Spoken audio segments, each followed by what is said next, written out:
Hello, everyone. I'm Richard Harknett, Chair of the University Faculty, barely with voice, so I'm going to keep this brief and make sure that we move to our speakers. Welcome to the last of the series of The Life of the Mind this year for academic year 2012. And as the WHO appropriately asked us to consider, who are you? Our issue today is identity and thinking through that concept. And so I've asked the individual speakers, our thought provocateurs, to introduce themselves, since I didn't know how much my voice would hold up, and it's about to quit on us. So without further ado, Amy Lynn. Or is it Elaine? Elaine, I'm sorry. Elaine Holmesby. Thanks, Richard. All right. Well, welcome. First of all, I'd like to thank Richard, also Dean Montavon and Melissa Norris, and the provost for organizing this event and for inviting me to participate. My name is Elaine Holmesby, and I'm a professor in the Lindner College of Business in the Department of Management, and my area of research is in organizational behavior. So typically with the kind of identity issues I'm interested in are those related to occupation or organization. So when you see the where is the me and the we will be the organization or the occupation. And my part of the presentation starts out kind of at a micro level, and then Amy and Jeff will begin the ascent and get us up to 30,000 feet with a more macro level view of identity. Okay, so I'd like to begin with an exercise right off the bat. And so what I'm going to do is, this is an exercise that's done in silence. And I'd like you to stand up when I read a description with which you identify. So you'll stand up when I read a word or a phrase with which you identify. Then after a short time, I'll ask you to sit down. And I want you to pay attention to what you're feeling and observing during the exercise. And you can, and you should, actually look around the room to see who's standing, to learn about your audience members. Okay, so I'm going to sit down so I can participate. All right. So will all of those here who have blonde hair please stand? Blonde hair. My apologies, some of you just got your laps loaded with food. Please sit down. Will all those who have served in the military please stand? Please sit down. Will all those who are professors please stand?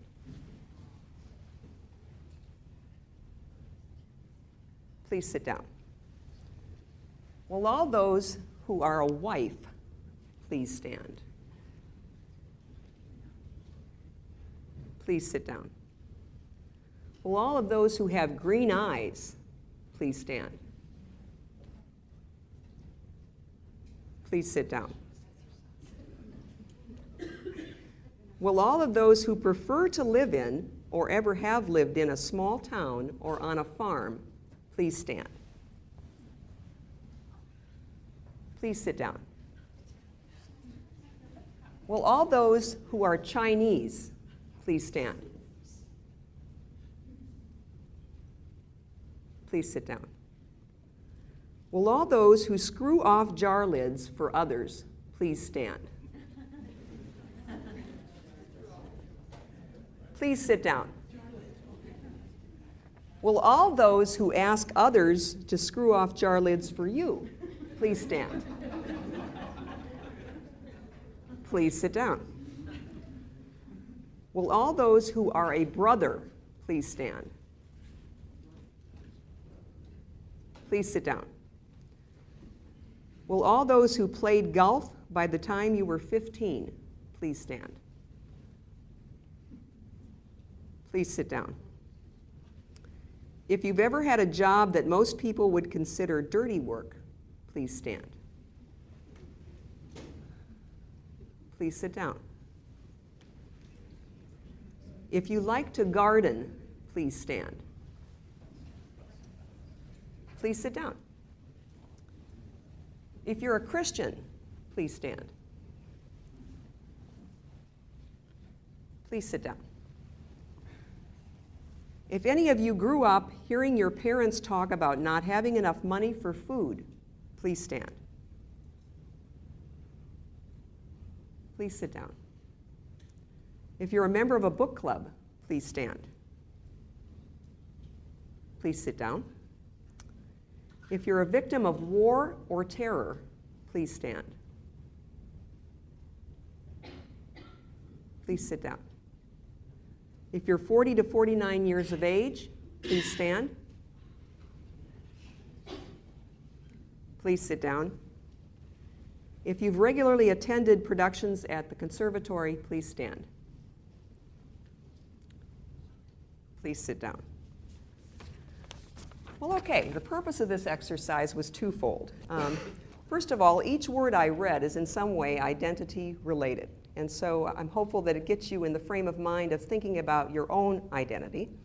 And the second reason is to give you an opportunity to reflect on some questions. So the first one is, how did you feel when you were the only one or one of few standing for a given category? Sometimes when you hold a relatively unique identity, it can produce a lot of emotions. And those can be pride, or it can be more discomforting emotions. How about if a category with which you identified was not read, but other types were? For example, I read brother, but I didn't read sister. I read professor, but I didn't read staff. I read Christian, and I didn't read person of another religious orientation. Did you feel ambivalent or unsure about whether to stand for any category? Because sometimes identities aren't particularly clear. And also, sometimes our identities are ones which we don't particularly want to disclose publicly. With which category did you identify the most? Some identities are more important to us, and we draw on them more in defining who we are. And that's really what this presentation is about. Typically, I would let you all respond to these questions. If you want to come back to them during the participation part, I'd be more than happy to. My presentation deals with an area of identity called social identity. And according to this area, there are two composite parts to identity. One of them is personal identity. So when I read things like that were traits, like 40 to 49, or that you had green eyes, or that you were interested in gardening, that would be a personal part of your identity. We also have social identities comprised of social groups we belong to. Those can be ethnic groups, those can be gender groups. We have relationships that we have that help form our identity. I wouldn't be a mother without my two sons, so that's a relational identity. And my interest is more in occupations and organizations, because we draw on them in defining who we are as well. And they make identity claims on us. So as you can see, personal and social identity here are pretty well balanced, but sometimes this happens. And in this case, we have imbalance, and the collective, or the we, outweighs other aspects of who you are. And again, I'm particularly interested in how occupations and organizations do that. Okay, so the issue that I'm dealing with today is, how do people negotiate their unique individual identities in the face of strong social demands toward a shared collective identity? I've done research in this area, and we've identified some tensions. And so I'm going to talk about some of these tensions that people experience when they're faced with multiple identities between personal and social identity. And the first one is identity intrusion. And that's when an occupation or an organization intrudes to an extent that you're not comfortable on other aspects of who you are. That would be called identity intrusion, and I'll give you some examples. And then over-identification is when you, in particularly, get more of who you are from what you do, from your occupation and from your organization. And we call that over-identification, meaning that there's more of you that's from your occupation and organization than other parts of you. And then finally, identity transparency. To what extent can you be who you are when you're at work, or when you're in your occupation or your organization? So those are the tensions that I'm going to be dealing with, and again, I'll give you some examples as we go through. So let's begin with identity intrusion. Some occupations are just plain greedy. Some organizations are just plain greedy. And this is a quote by Kosher that says, "They seek exclusive and undivided loyalty and attempt to reduce the claims of competing roles and status positions on those they wish to encompass within their boundaries. Their demands on the person are omnivorous."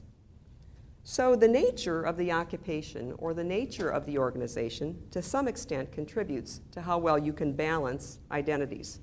Some occupations are just flat out ask you to submit, to surrender, and to succumb.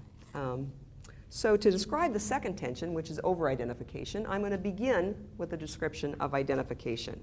And that's the part of your identity that you derive from your association with a social group. And there are many social groups. I mentioned some of them on the first slide. But here I'm looking at the organization or the occupation.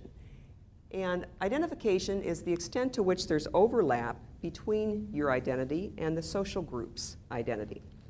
So here's a picture to illustrate. First of all, you've got self, and you've got the occupation or the organization. So I derive some of who I am by my association with UC. And if somebody asks me who I am, one of the first things out of my mouth is, I'm a professor at UC. So you can see that I'm deriving part of who I am by my association with the organization. And that's a good thing. Overall, that's a good thing. However, when you get the condition called over-identification, it can have a dark side. So over-identification is when too much of an individual's identity is lost to other influences. It's strongly correlated with work addiction. And again, it's in the eye of the beholder. So now our diagram looks more like this, right? And some of you might say, so what? 5 minutes. Okay, so it's really in the eye of the beholder. Some people are comfortable with this, and they wouldn't consider themselves in a state that was uncomfortable. They would be called integrators. Some people would like more of a diverse portfolio.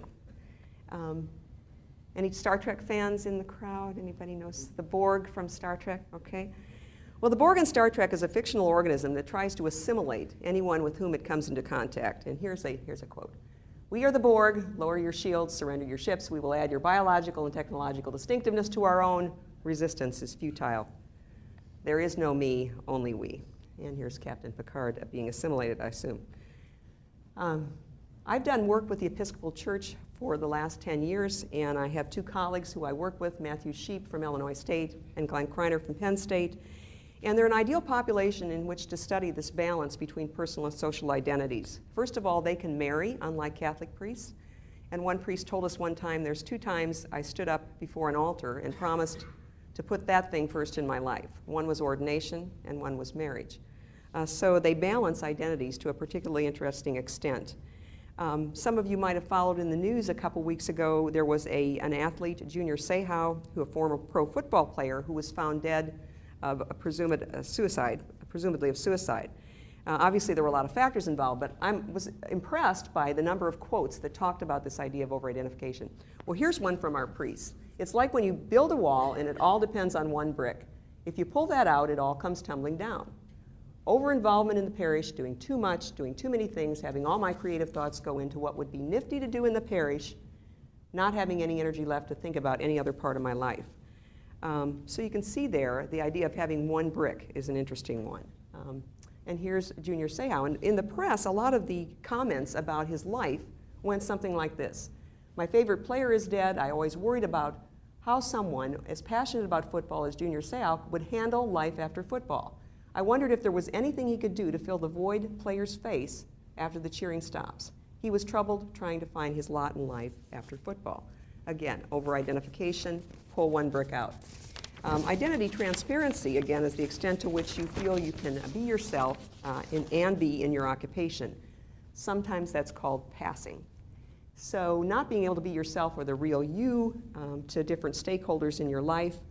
There's a tension, this is again a quote from a priest in our study, there's a tension that I've talked about and thought about a lot, having to do with a sense that who I am is a little more joyful and fun and carefree and maybe even reckless than I think priests are allowed to be. That part of me has really been kept under wraps all these years, these 10 years. So this person is passing on a careless, carefree part of his identity. But we saw a lot of priests who pass on their priestly identity and choose whether or not, for example, to wear their collar. I've shared some extreme cases here. The Borg, priests, a pro athlete. And you might be asking, is this relevant to me? But many of you stood when I said the word professor. And are professors also vulnerable to identity intrusion? Can the occupation be all-encompassing? There are identity markers in the priesthood. They call each other father. They have the title bishop. Well, we have titles as professors also, and we have degrees that are identity markers. There's a rite of passage called ordination, which some priests believe is an ontological shift that occurs in their identity. We have a rite of passage called tenure. I'm not sure it was an ontological shift, but I tell you what, I think it was identity shaping. Have you ever felt like passing on your professorial identity? I was on a plane a couple of months ago on a transatlantic flight, and I made the mistake of saying to the person next to me, I'm a professor of organizational behavior at the University of Cincinnati. So for the next 3 hours, I heard about every single dysfunction in that organization. Team dysfunctions, individual dysfunctions, and I thought, why didn't I pass? So there might be cases in which you pass on your identity as well. And do we over-identify? Well, I know some professors who retire, and they keep an office on campus, and they still come to campus. You know, one brick? I don't know. So to summarize, there's a tension between personal and social identities. Too much me leads to isolation, whereas too much we can actually lead to a loss of uniqueness. So what can be done? This is actually a very stripped down model from the work that we did. And there are forces that push people toward integrating with the collective and forces that push people toward differentiating from the collective. And again, it's in the eye of the beholder. There's a just right point that we call optimal balance. We also talk with priests about how they manage the balance between personal and social identities, and they had several strategies. I put a question mark on this one, but some of them were quite effective at differentiating or segmenting the priestly aspect of their identity. Many were good at setting limits on the occupation or on the organization in which they were working. Some created an identity hierarchy rather than relying on the situationally salient identity. Create a hierarchy, family first, for example. And then many of the priests enacted ephemeral roles. Some of them were poker players, and they talked about that as being a way to step out of that role of the priesthood. So my time is up, and I hope this has provoked you to think about tensions in your own identity as well as the identity work in which you engage. Thank you.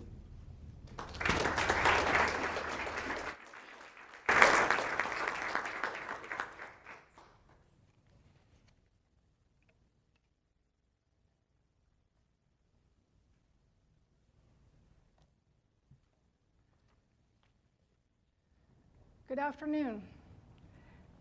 My name is Amy Lind. I hold the position of Mary Ellen Heinz Associate Professor in the Department of Women's Gender and Sexuality Studies in the McMicken College of Arts and Sciences. It's a mouthful. I'm very glad to be here. Identity is performed. Identity is historically uncertain and changes over time. Identity is negotiated. These are all ideas that we've learned thus far in the Life of the Mind series in identity.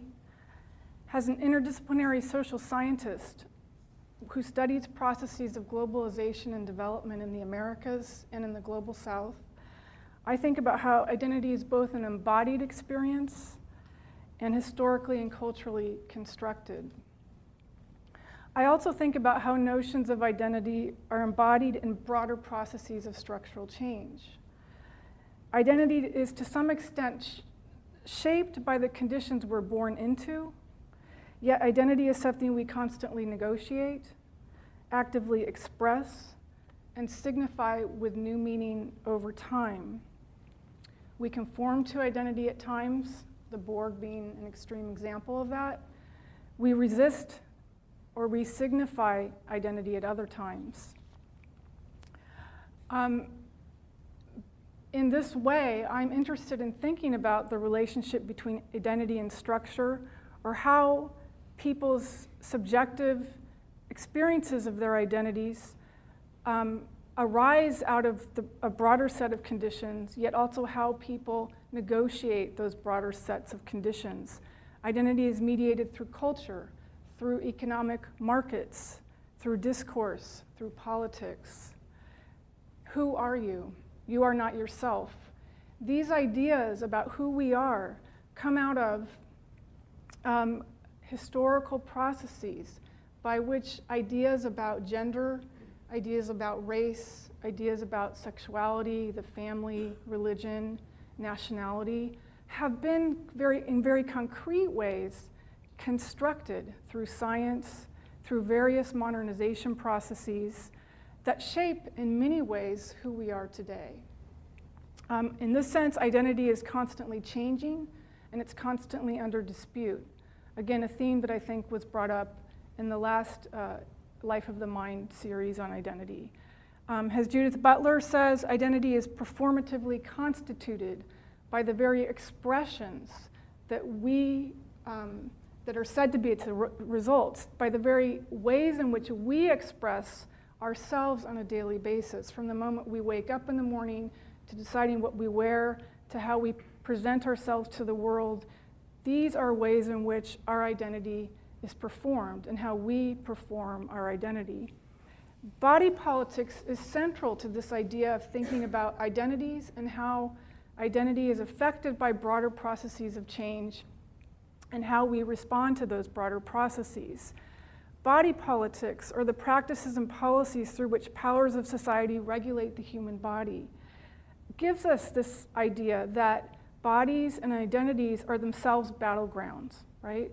And not in just the most explicit ways, but also through seemingly benign policy frameworks, perhaps not so seemingly benign laws, through various cultural, social processes that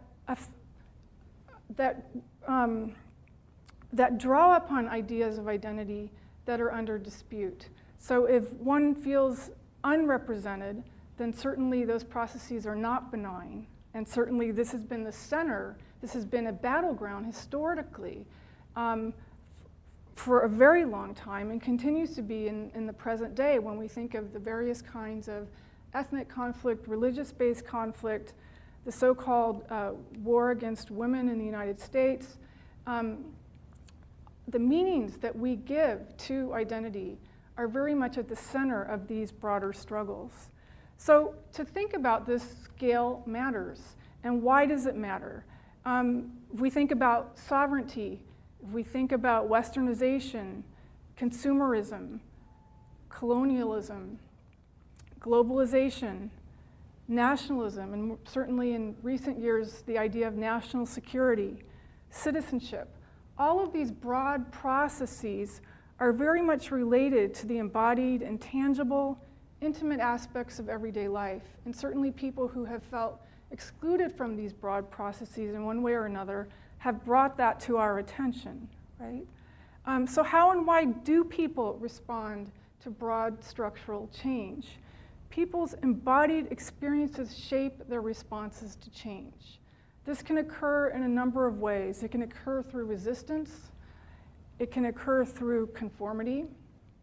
It can occur through resignification.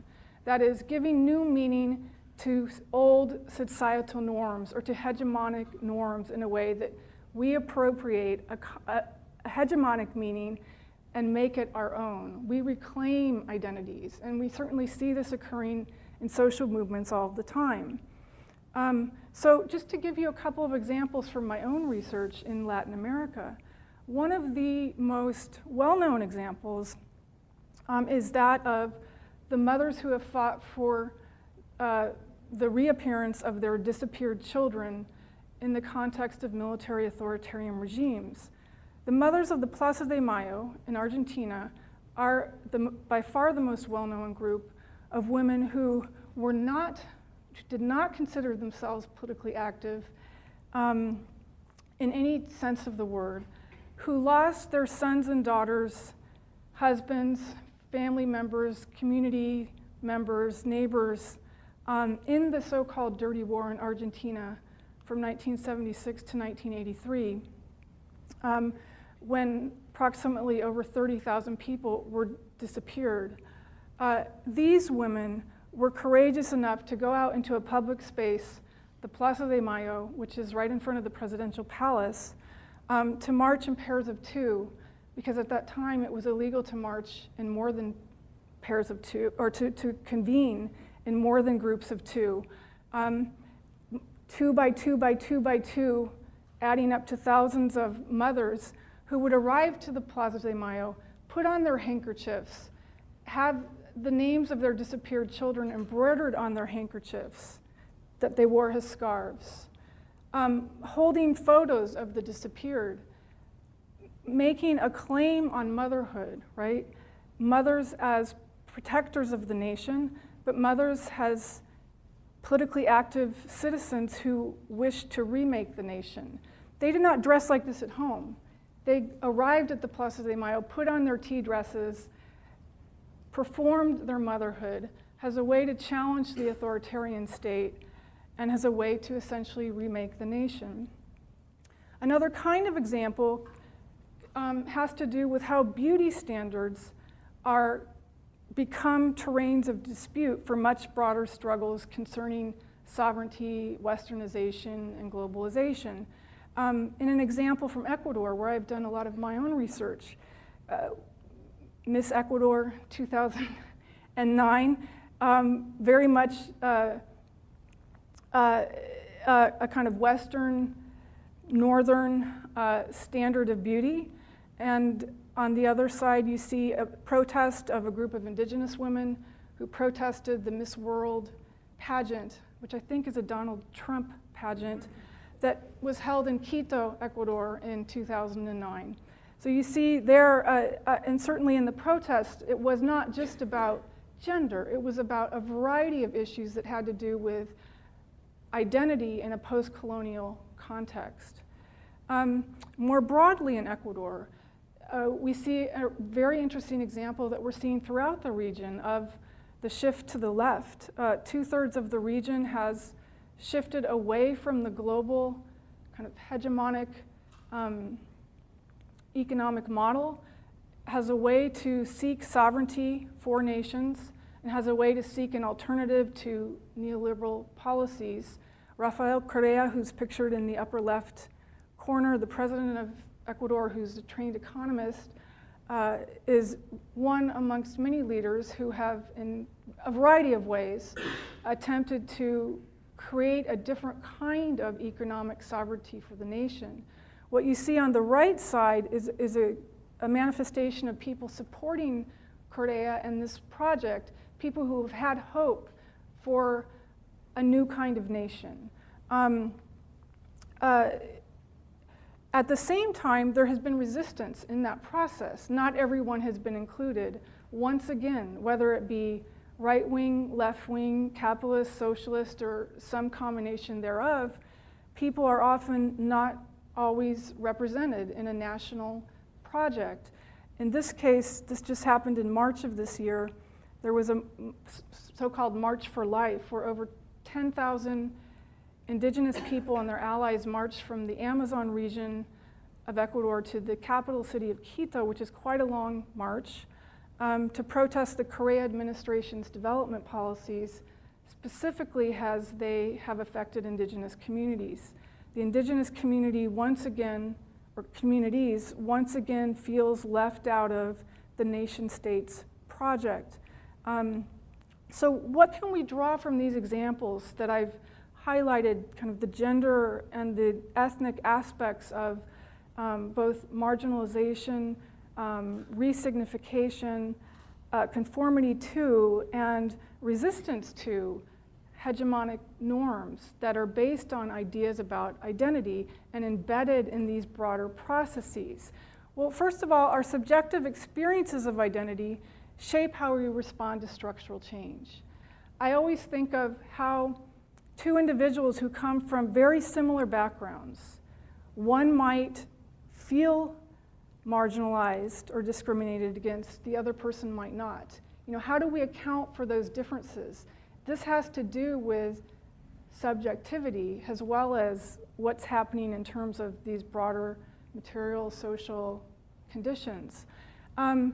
So these various kinds of responses, from resistance to conformity and resignification, I think kind of captures the different ways that people respond to these processes. What certainly tends to happen is that identity is often homogenized in a sense, or is seen as implicit in broader analyses of politics, of economic change, of governance, of financial markets. And when it is not broken down, many people's lives are at stake. Hence, the fact that people struggle for and against particular policy frameworks or particular notions of how the family is defined in a given context. In order to be able to do this better, we need to rescale our analyses. We need to make the connections between qualitative and quantitative forms of scholarship. We need to think about these historical and cultural constructions of identity as they inform our work today. I'm thinking of how notions of identity that come out of the period of colonialism in Europe very much informs how we think about democracy today and how people are or are not included in these projects. Thank you.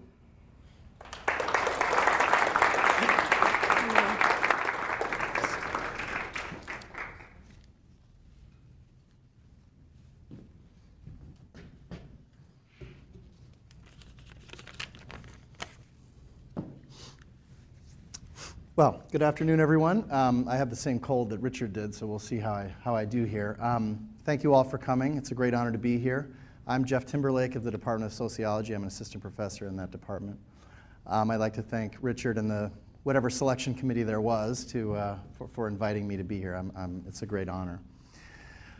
However, this word identity was a bit of a challenge for me. I'm a demographer by training and vocation, and I have to admit that the first thing I thought of when Richard asked me to speak on identity was the identity matrix. I'm listening for mathematicians in the audience. There they are. And now the identity matrix seems like it might be a kind of a juicy theoretical concept that you might use in postmodern literary critical analysis or something like that. But it's really just a matrix. It's square. It has ones on the diagonal and zeros off the diagonal. And it has a variety of really important applications in linear algebra, but well, I thought it would be hard to fill 15 minutes, frankly, on the identity matrix. So I'm going to do something else. I'm going to talk about the role of space in the formation and the consequences of ethnic identity.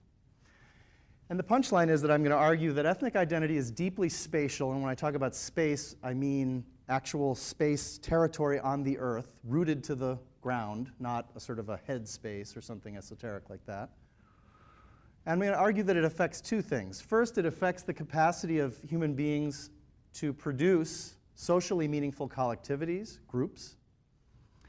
And second, that, and maybe even more importantly than the first, it affects the capacity or the distribution of resources and liabilities across those collectivities.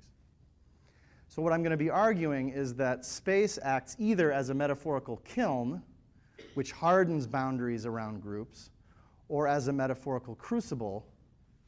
Whoops, I have pictures of those. That's a kiln. Or as a metaphorical crucible, softening those boundaries. And so to do this, I'm going to show you a couple of distributions of fake populations in space. This is a fake city. It has three fake groups, reds, blues, and greens. I think those show up pretty well. And in this kind of city, imaginary city, if you lived in any of the neighborhoods in that city, a neighborhood, by the way, is supposed to be bound, it's a little 5x5 grid bounded in white up there. But any neighborhood that you lived in that city, you would live with members of all three groups, reds, blues, and greens. There's a 100% chance that you would share a neighborhood with members of all of these groups. And so to the extent that neighborhood identity becomes a part of individual identity, members of all these groups would belong to your identity. They would make sense. They would belong in your world. This city is what I'm calling a crucible. On the other hand, if we have a spatial organization of a city that looks like this, there's a couple of differences. First of all, there are literally boundaries around groups. There are spatial boundaries around them. Right? The reds live in some neighborhoods, the greens live in others, and the blues live in the rest. Okay? And that spatial difference becomes reinforced as social distance between groups. Because whereas in the first city, members of all of the groups belonged in your neighborhood. Now, no matter what group you're in, we are not like them, right? They live in different neighborhoods from where we live. Okay, so spatial difference gets converted into social distance. The second thing is, if you notice, if I do this, notice these little white squares here. Those are meant to indicate vacant houses. And notice that they cluster in the red and the green neighborhoods. Now we have not just a nominal difference between groups, but a socially meaningful characteristic that's different of the two groups, right? So now if somebody asked you to describe reds and greens, you might say, well, those are the neighborhoods where there's all the vacant houses, right? Those are the neighborhoods where the houses are run down, and if you know anything about vacant housing, those houses tend to become dilapidated. They tend to be targets for arson or squatting or use in the drug trade. So now what happens then is that spatial differences, neighborhood level differences, become reimagined as group differences. So when you describe the neighborhoods of reds and greens, you describe these scary vacant houses, and then someone asks to describe red and green people, and you say, well, I guess they're the kind of people who don't take care of their houses, and I guess they're the kind of people that are prone to violence and drug use. So again, social differences like that, spatial differences get reimagined as social differences, and that bakes on, in some sense, the meanings of group difference. That's what I'm calling a kiln city. Now, I also argued, let's see where I am here, that space acts on the distribution of resources and liabilities across groups. And so to do that, let's imagine these two cities side by side. We have city A and city B. Let's think of a couple of examples. The first is, suppose that political districts were drawn in a fairly simple fashion, in a kind of a grid. In city A, politicians from each district would have to represent members of all three groups relatively equally, right? There could be other kinds of differences across the districts, but at least in terms of color, ethnicity, red, green, and blue, there would be no differences. In city B, about half of the districts are primarily blue, and so to whatever extent blue politicians are able to get goodies for their districts, those will tend to flow towards blue neighborhoods, right? Blue politicians might not be ethnocentric in some sense. They're just doing what politicians ought to do. They're getting the goodies for their districts, but because of this spatial pattern, those goodies flow to particular kinds of neighborhoods and stay out of others. Or let's imagine that this imaginary city council is trying to debate about the siting of a garbage dump, or a commercial development, or a public housing project, or a baseball stadium. In the first city, no matter where those things are located, clearly the people who live around the garbage dump or the baseball stadium will experience different kinds of environments, but that won't be related to their color, right? In the kiln city, city B, usually it turns out that the group with the most political power wins the debate over where the siting of these things are. And so normally what happens is that the good stuff flows into the neighborhoods of the group with the most power, and the bad stuff flows into the neighborhood of the group that don't have so much power. And so not only does this have immediate effects on the environments of people who live around these things, but it also, again, is easy to see how people would say, well, I guess the green and red neighborhoods are the neighborhoods where the garbage dumps are and public housing projects, and the blue neighborhoods are the neighborhoods where the fun stuff is, the baseball stadiums and the commercial developments. And again, that gets reimagined as a characteristic of the group, not just the space. Or let's take a third example. Suppose the federal government is trying to decide where to invest or back scarce mortgage capital. And they decide that because of the lower poverty rates of blue neighborhoods, that those neighborhoods then become better credit risks. And the poverty rates are higher in the red and green neighborhoods, and so those become poorer credit risks.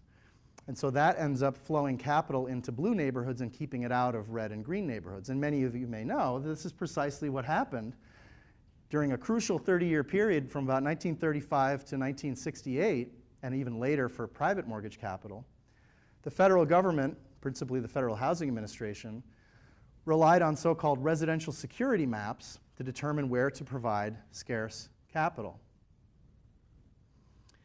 So here's a map of Philadelphia from 1937, and you can see that some of the neighborhoods are shaded in red, and either shading or outlining in red gives the practice of redlining its name. So let's take a look at this neighborhood here. I just sort of picked it at random. And let's figure out why it was denied FHA-backed loans. Well, it does have some advantage. This is, by the way, the actual actuary's score sheet for the neighborhood, or a piece of it. It has some advantages. It's close to business, close to transportation, has a lot of schools. But it was given the worst security grade, a D. Now, why would that be? Well, because it had some older housing and also because there were a heavy concentration of so-called foreigners and some Negroes in the language of the time. Okay, so this neighborhood stood almost no chance of getting FHA-backed funding. It's important to remember two different things that are related. One is those foreigners are mostly white. So this is not simply a case of the federal government acting in a sort of knee-jerk racist way. Secondly, and related to this, the Equal Protection Clause of the 14th Amendment doesn't allow the federal government to treat people differently on the basis of race. And in fact, the FHA wasn't in this case. They were treating neighborhoods differently. They were deciding on the creditworthiness not of people, but of neighborhoods. But of course, when you have segregated cities like this, this has the effect then of funneling mortgage capital into white neighborhoods and keeping it out of black neighborhoods. And this had big effects on the suburbanization of the population after the post-war period. Here's just a quick example of this. In 1920, it may surprise you to know, that if you lived in a metropolitan area and you were black or white, you had about the same likelihood of living in a suburb. In the 3 decades that followed, the 4 decades really that followed, the white suburbanization rate of whites increased to over 50%, and the suburbanization rate of blacks dropped to 20%. Now, I think this is important for 2 reasons. First, in addition to the obvious massive government welfare program of the FHA policies for white people, and the massive level of disinvestment in the neighborhoods of African Americans and other racial and ethnic minorities, I think this had the effect of creating a kind of a stereotype of different groups, a social difference between the groups that made whites see themselves and be seen as sort of primordially suburban, and blacks and other minority groups as being kind of inveterately urban.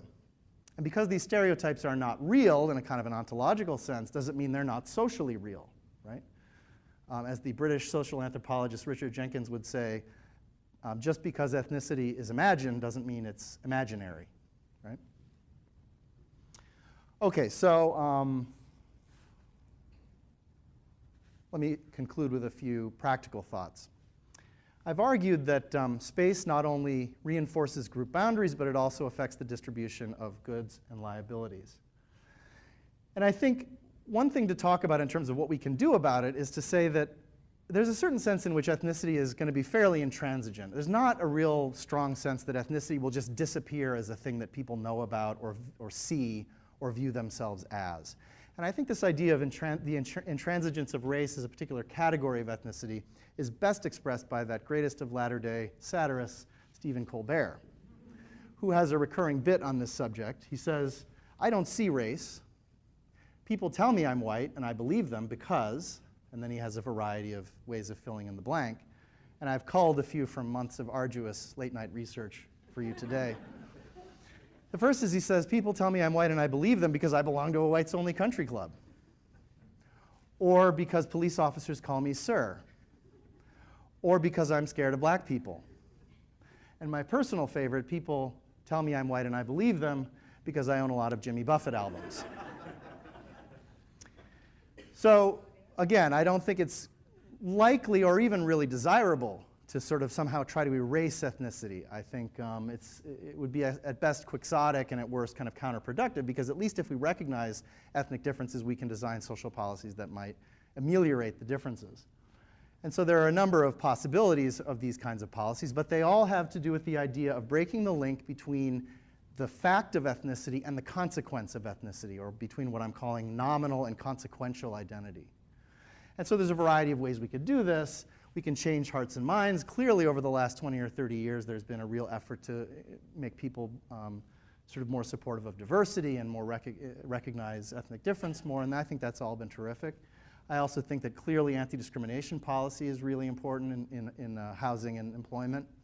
But in keeping with the theme of my talk, I'm going to argue that another thing that we need to think more about is investing directly in communities. In other words, not trying to change people's minds and change people, but change communities where people live. There's some recent work by Rob Sampson, a sociologist, and his colleagues that show that even in very poor neighborhoods that have strong organizational bases, that can really deflect a lot of the problems that come from high levels of poverty relative to neighborhoods that are also poor but don't have those resources. And so I think that if we spend a little bit more time thinking about how we can invest directly in communities, this would have the benefit of both leveling the distribution of life chances in American communities, but also breaking the link between space and ethnic identity and outcome. Thank you.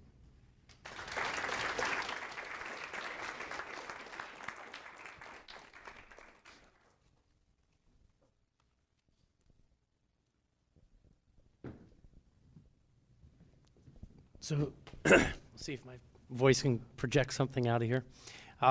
So what we'd like to do is just spend a few minutes allowing the three of you to build something off of what you said, and then we'd open it up to the floor.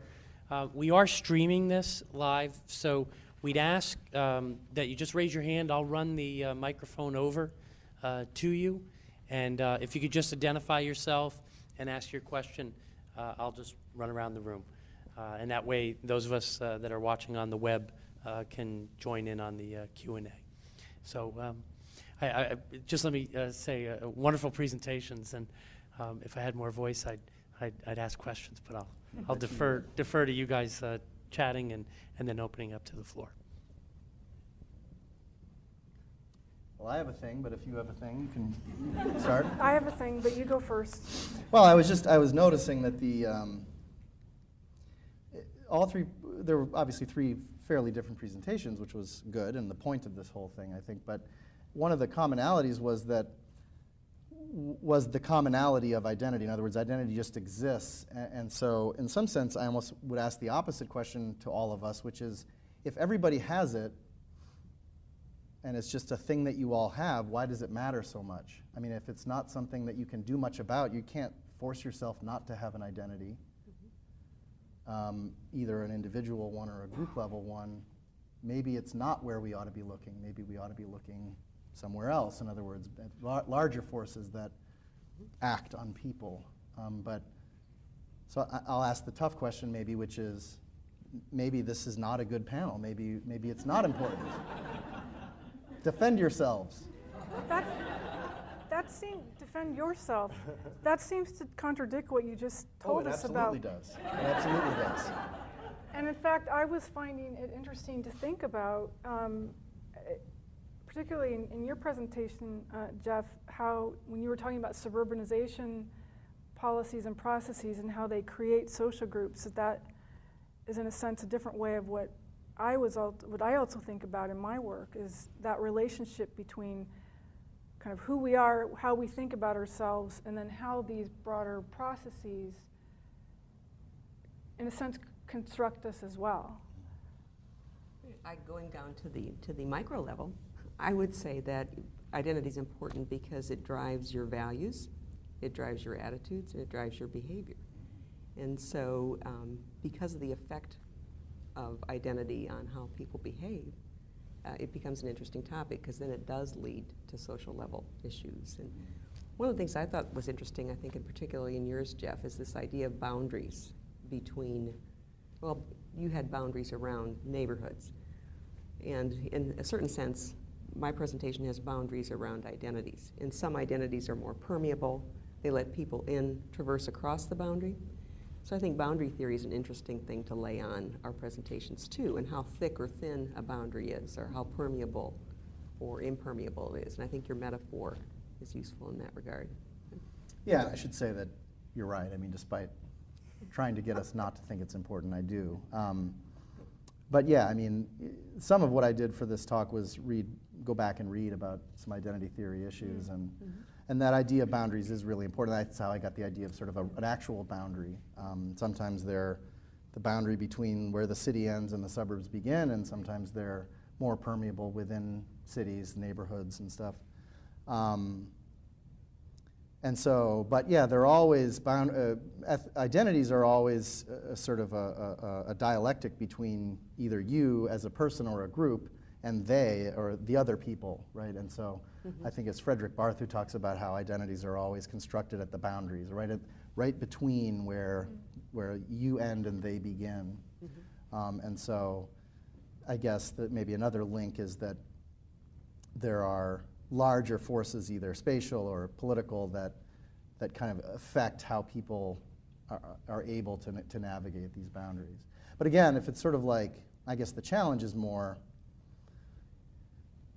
I mean, if we think that identity is a problem, then the natural thought is to do away with it, and so clearly that's not really possible. So then the question becomes, how does it figure into, for example, I mean, you're showing us, Amy, how empirically it figures into a kind of a struggle for justice, but if you were being hired by, you know, an Ecuadorian group to help them figure out about their identity, what could you tell them that would help in that regard? Do you know what I'm saying? I mean, you're showing us how it does unfold, but how could it unfold in a way that might produce some kind of change? Right, and I think it's not just empirical in the sense that it's also epistemological.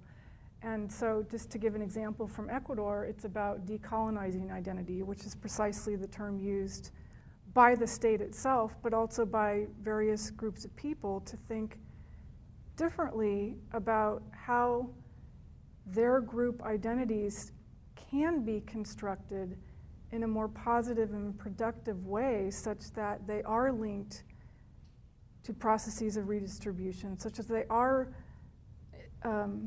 have access to planning processes, so that they have access to housing, so on and so forth, if that makes sense. So can we build on that through questions from the audience? My question is for Professor Timberlake. When you were discussing the different neighborhoods, and we know how neighbors can get separated, and you get I think the kiln effect. So how would you go from that to bring them together in order to get a crucible effect? Mm-hmm.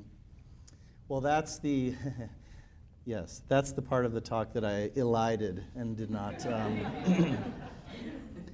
I mean, there are a couple ways of answering that. First of all, sometimes it just happens naturally, and I think the case that I didn't talk about, that I often talk about when I teach on this, is the case of the Irish.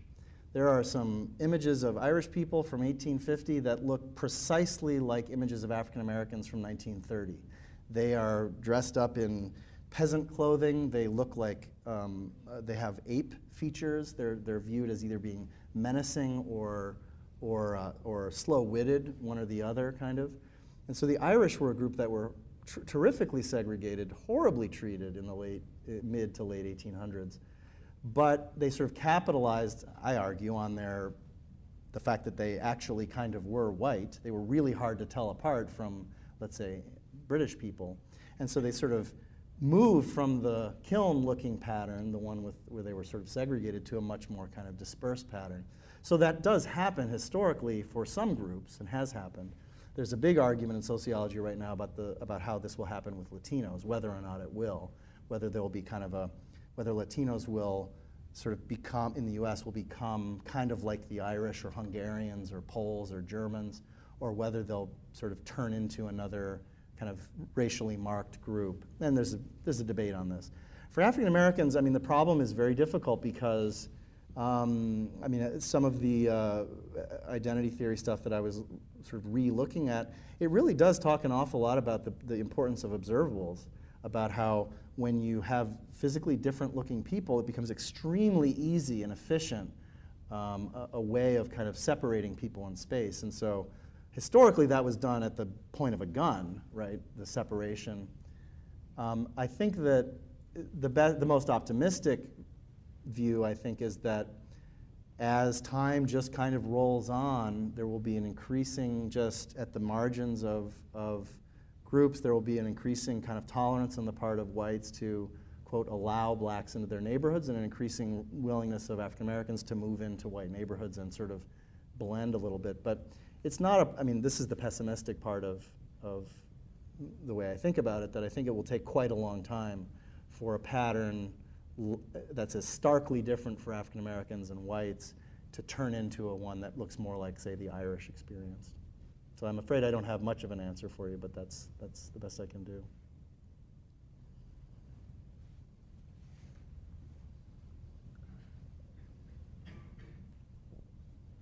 When all three of you were talking, I was also thinking about ways in which identity gets even more muddled.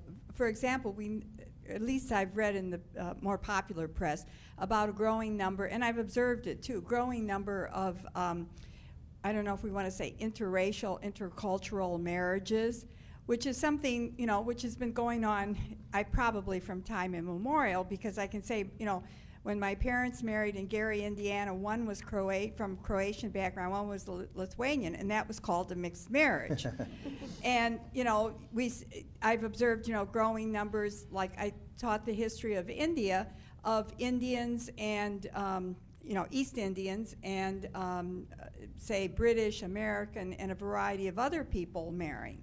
And so people talk about that, in the census they've started to have to change, and of course with our president and everything else, about changing categories there of identity that mark you.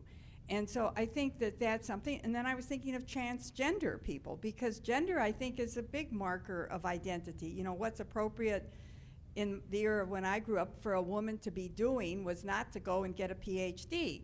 And so gender is changing, and then we're having, individuals changing from one gender to another physically, and then you wonder what's going on, in their mind. And do you see these, or are there other ways in which categories of gender are being challenged, along with, I think what was very well done with the panelists?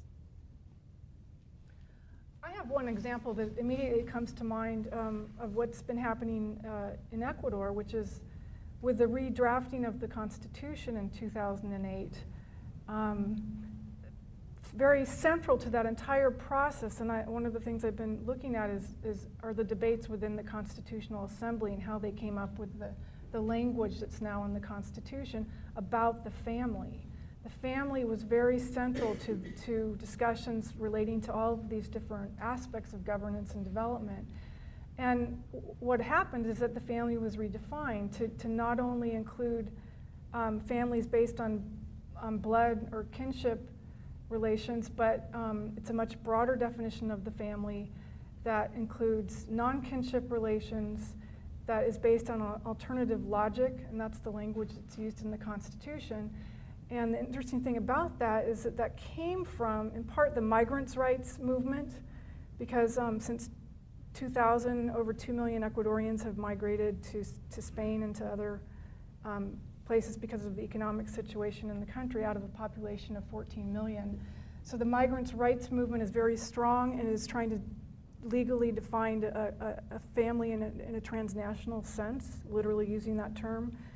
And the LGBTQ movement has as well, in terms of redefining the family to provide access for same-sex couples and households to state resources, as well as the indigenous movement.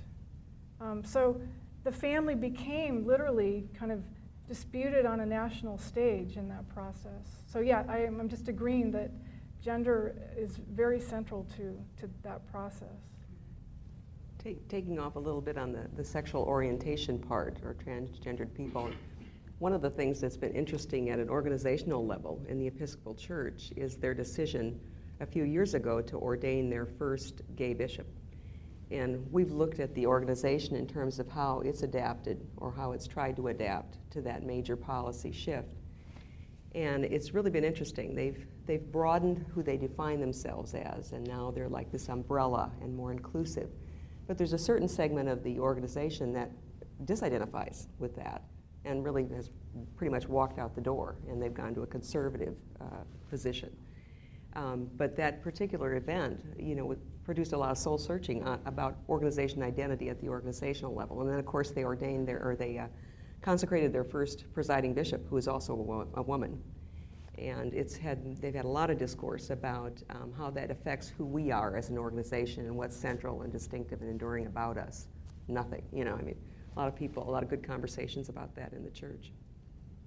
The transgender issue is particularly interesting because it's very different from gay and lesbian issues, in that certainly the struggles around being able to be recognized as transgendered in society, or in a particular gender that one was not assigned at birth, is very different from the struggle for the rights of same-sex couples, so that transgender people in the US can get married. Marriage is not necessarily the struggle there. I think that often gets conflated, but yeah.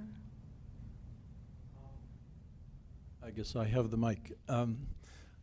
We're in the last decade, we've come through a remarkable biological revolution in discovery and identification of 25,000 genes that we all share, and that the human race shares 99.9% of these genes, and that makes us we. And the thing that makes me me is that 0.1%. And I wondered if you might, from your own perspectives, reflect on what that information might, how it might shape the future of what you've been, what your disciplines and what your expertise is.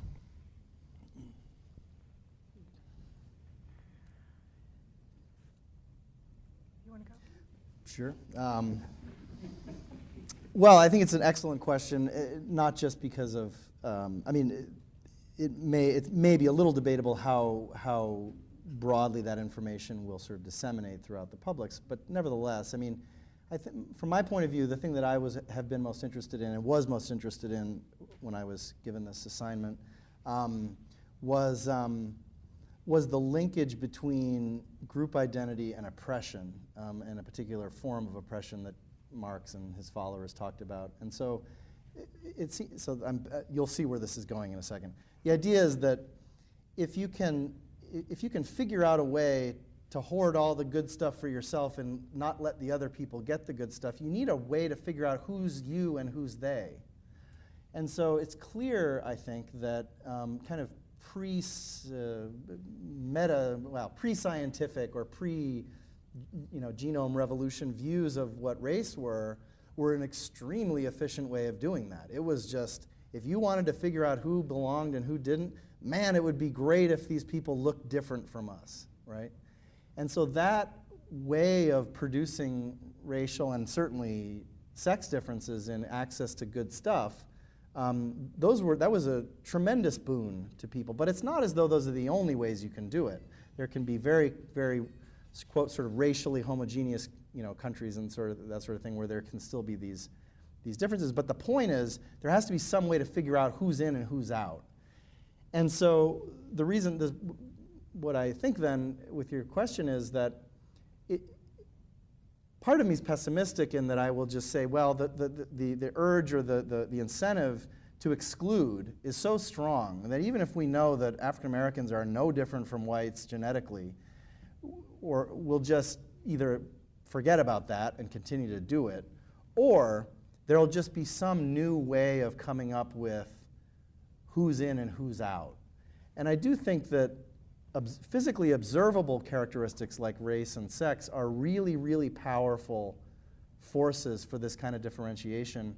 And so again, the pessimist in me says, even if we sort of accept all of that information about the genetic similarity of human beings, it will still kind of not really, it'll fall by the wayside. Perhaps the more optimistic side says, yeah, as time rolls on, race and sex will decreasingly become criteria for what Weber would call social closure, sort of hoarding things for yourself and keeping other people out. But I don't know, the recent history suggests that there will still be reasons to fight with each other. So I don't know. I mean, I hope I'll let you guys talk now. Yeah, I mean, my reaction to that is that there have been a lot of kinds of research that's come out along similar lines to point out the similarities between us more than the differences. And it never seems to have traction. I mean, there are always identity politics, and I guess that's maybe the skeptic in me. I mean, I think that scenario changes, but I think these differences are profound, and I think that even if they are culturally constructed or what have you, even if they are imaginary, that they're still very much real, and they're still very much, and that's why I think of the embodied part of that. It's that, we who experience that in our daily lives, what it means to be not part of a dominant group for one reason or another, that's when you really know that it matters, right? No matter how it's constructed and what the science says, and is there a gay gene, or is it because someone went to San Francisco that they became gay, or in the end, it doesn't matter, because we still have this kind of politics and these ideas that circulate and that maintain these categories, if you will, these boundaries, these borders. I would just add that I think on a personal level, people want to be unique. And so if it's 99 and 1, they're going to focus on that 1% because that's what makes them special.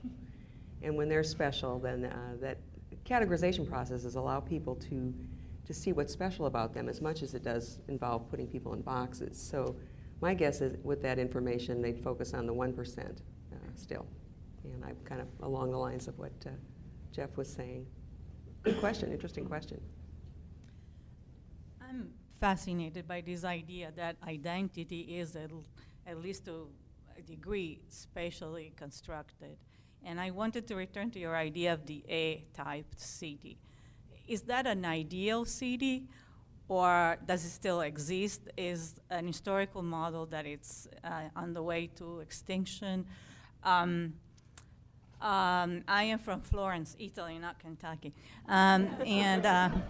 And certainly medieval Florence was divided in neighborhoods where different classes coexisted. It was not an egalitarian society, but certainly resources were more equally distributed, and certain things, certain phenomena like fear of the other were, existed, but to a much less degree. My impression, though, is that the A model is it's going to be extinct very, very soon, because even ancient European cities are becoming B-type cities. So I wanted to get from you, what the real issue is. Yes, thank you for that. I mean, there's a couple things to say. One is that I was sort of analytically treating I was sort of flip-flopping the cause and the effect to some degree, in the sense that what I was arguing is that spatial configurations have effects on the distribution of resources. But you could just as easily ask the question, well, how did the spatial configuration get to be the way it was? And so that's really what your question is sort of asking. And I would say that, I don't know that there's ever been a city that looked like A. If you think about a particular kind of characteristic, and I think that, part of the earliest version of this talk that I put together was about 45 minutes long, so I had to cut it. But the part that I was interested theoretically in is thinking about the effect of observable and relatively immutable attributes of human beings as ways of creating these group boundaries that are particularly salient for oppression. So if you think about something like skin color or sex or other easily distinguishable characteristics, you tend to get patterns like, residential patterns like B for race. But if you think about other kinds of unobservable attributes, just ethnicity within race or something like that, you can have A-type patterns, but those don't tend to be the ones that produce the most, it's almost tautological, those don't tend to produce the kinds of power imbalances that end up resulting in an unequal distribution of resources. So, clearly, this is why I use the example of the Irish. White ethnics that arrived in the U.S. between about 1880 or 1850 and 1920, all of the groups that we think of, Hungarian, German, Polish, Italian, Greek, Irish, these groups, there's probably some level of segregation in cities along these lines, but it's probably very, very minor. And in part, it's because when the Irish came off the boat, they dressed like Irish people, and they sounded like Irish people, and they ate Irish food, and they did Irish things, and it was easy to figure out who they were.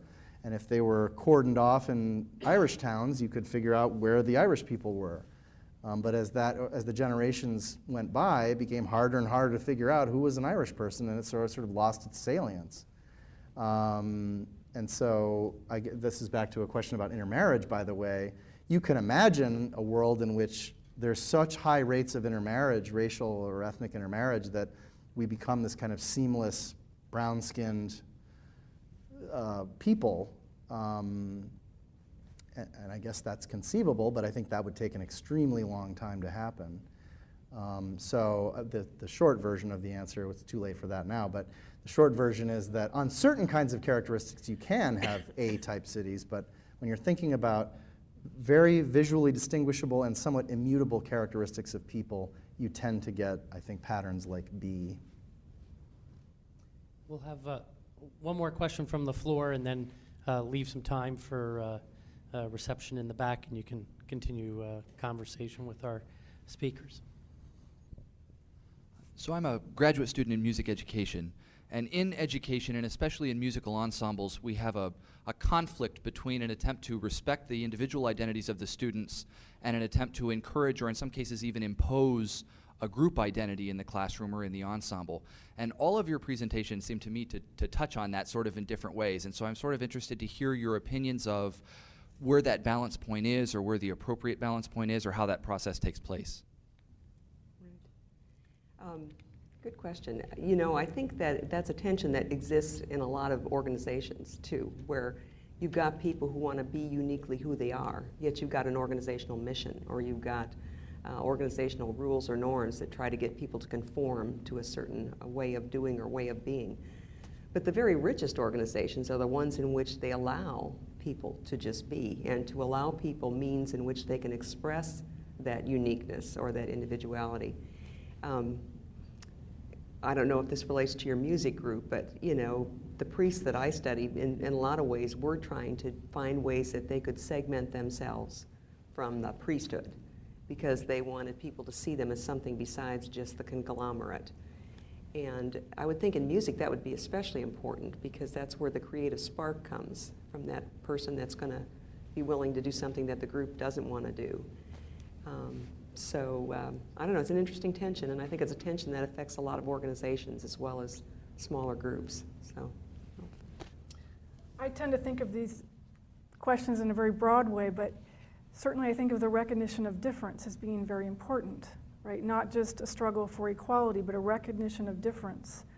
But how difference is defined is again, another side of struggle, right? And certainly if we truly recognize difference, then we have to rethink the collective, be it a classroom, a class, a community, a nation, or what have you. So both of those things have to occur at the same time. That's not much help for you, but.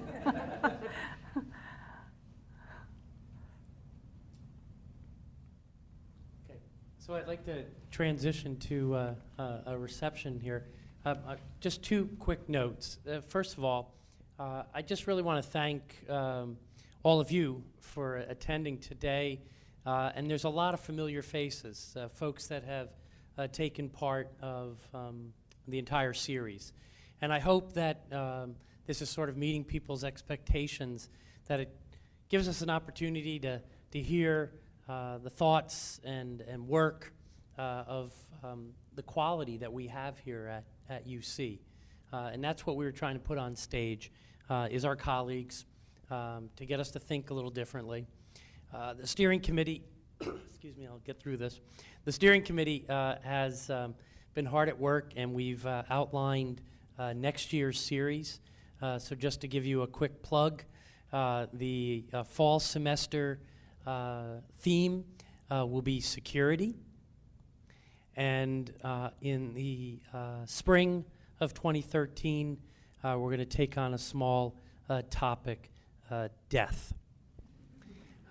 And so would you please join me in, this was a terrific capstone to our first year, and I want to thank Elaine and Amy and Jeff, along with the audience. But thank you so much for a great afternoon, and hopefully you can stick around a little bit and mingle with the audience. And thank you for putting up with my voice.